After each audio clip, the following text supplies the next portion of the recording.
Channels हैं, जैसे एक फर्स्ट पोस्ट है वो इंग्लिश में उसमें न्यूज आती है, वो इंटरनेशनल रिलेशंस पर ही केंद्रित है।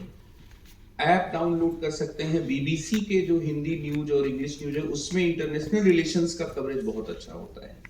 तो ये बहुत सारे तरीके हैं, आप एनसीईआरटी से शुरू करें। एक दो अखबार को अगर इंग्लिश में जाना चाहते हैं तो इंडियन एक्सप्रेस या द हिंदू को देखें, और उसमें कई बार बहुत एक्सप्लेन्ड जो आता है उनका बहुत शानदार होता है, उसको आप देखें।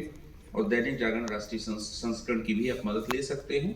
इलाहाबाद वाला भी संस्करण मोटे तौर पर खबरें वही होती, थोड़ी सी प्रचार वगैरह में अंतर होता है। ठीक है। I'm Sanjeev Dubey and I hail from the field of science, and as every common student which hails from the field of science, he has a general question that if he don't want the subject which he had in his graduation as a subject, he don't want to take it as optional subject. So which one of the optional subjects he can prefer for the UPSC examinations? Please give light on this topic. According to the UPSC report 2020, you will find 5 most preferred optionals in UPSC basket. Sir ये मैंने लिख के रखा था, अगर इन्हें पूछते तो इनकी तरफ से मैं पूछती कि इसकी क्या भूमिका है इनको ये एग्जाम पास करने में। क्या हुआ है कि YouTube पर एक बहुत अच्छा ट्रेंड चल रहा है, हर दूसरा टॉपर कहता है मैं तो सेल्फ स्टडी से निकला था। और बाद में पता चल रहा है कि कोचिंग वाले दावा कर रहे हैं 5000 बच्चों का सिलेक्शन हुआ हमारी तरफ से। ये बड़ा कॉन्ट्राडिक्शन चल रहा है।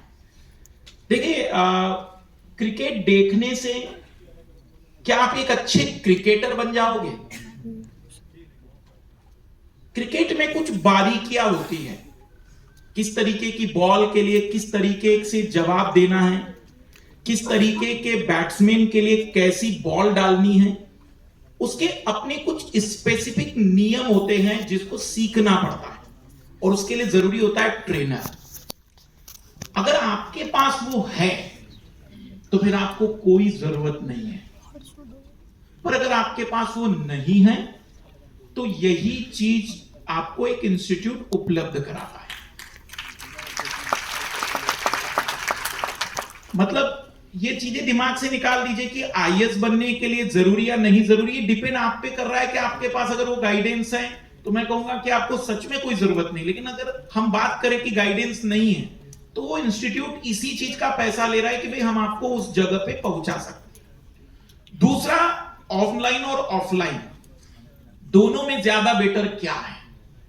अब देखो, मैं दोनों जगह पढ़ाता हूं, ऐसा तो बिल्कुल नहीं कहूंगा कि देखो बेटा ऑफलाइन प्रयागराज आ रहा हूं, आ जाओ। बिल्कुल, हर चीज के अपने कुछ प्लस पॉइंट और कुछ माइनस पॉइंट है। फॉर एग्जाम्पल, ऑफलाइन में जब एक विद्यार्थी मेरी क्लास में बैठता है तो मैं ये जानता हूं कि वह गर्दन नहीं हिला पाएगा। उसका कारण है मास्टर के ये जो चश्मा एक्स्ट्रा मैंने लगाया है केवल डॉक्टर से मांग के कि दूर तक बारीक देख सको। तो बच्चा क्या होता है कि पूरा फोकस्ड होता है। तो ऑफलाइन का एक बड़ा बेनिफिट है कि बच्चा जब 2 घंटे क्लास में बैठा है तो क्लास में है, कहीं और नहीं है। ऑनलाइन में एक प्रॉब्लम हो जाती कि मैं तो स्क्रीन दिख रहा हूं सभी को, लेकिन मुझे कुछ नहीं दिख रहा है। पता चल रहा है मैं नंबर सिस्टम का भयानक कंसेप्ट पढ़ा रहा हूं और वो व्यक्ति चाय के साथ नाश्ता कर रहा है।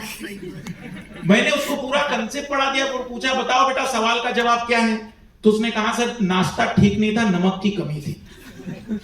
तो ये चिंताजनक हो जाता है। यदि आप सेल्फ मोटिवेटेड और यदि आप अपने आप को एक दायरे में बांधने वाले विद्यार्थी हैं तो आपके लिए ऑनलाइन का बहुत अच्छा प्लस पॉइंट है। घर पे रहोगे, खाने की जो प्रॉब्लम होती है वो नहीं हो पाएगी। तो ऑनलाइन के अपने कुछ प्लस पॉइंट, अपने कुछ ड्रॉबैक है। ऑफलाइन के अपने कुछ प्लस पॉइंट, अपने कुछ ड्रॉबैक है। सब कुछ छोड़ के यहां आना है तो आपको ये तय करना पड़ेगा कि आपको क्या चीज चाहिए और कहां आप कॉम्प्रोमाइज कर सकते हैं। जहां आप जैसा कॉम्प्रोमाइज और जो चीज की डिमांड होगी वो फुलफिल हो जाएगा। ये बहुत बड़ा प्लस पॉइंट है इस बार अनअकैडमी के कारण ही कहूंगा मैं कि पूरे भारत को ये पता चला कि ऑनलाइन भी बहुत बढ़िया पढ़ाया जा सकता है। YouTube की ताकत अगर किसी ने बताई तो वो अनअकैडमी ने बताया। इसलिए आपके ऊपर है, आप तय करिए आपकी जरूरत क्या है। रमेश सर को भैया वो पकड़े रहा जाता है, जब तक फोटो ना खींच जाए दोनों हाथ होने चाहिए, और देने वाले का भी लेने वाले का भी। बहुत जोरदार तालियां। और इसके उपरांत आदरणीय श्री दीपक सिंह सर को स्मृति चिन्ह प्रदान करने का अनुरोध।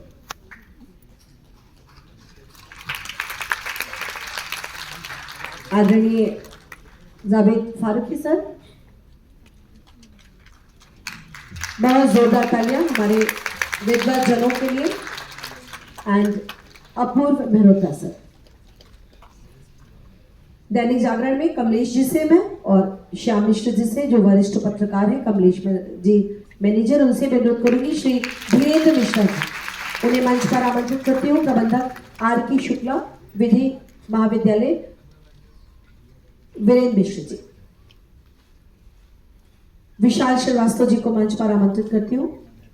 विशाल श्रीवास्तव जी को मंच पर आमंत्रित करती हूँ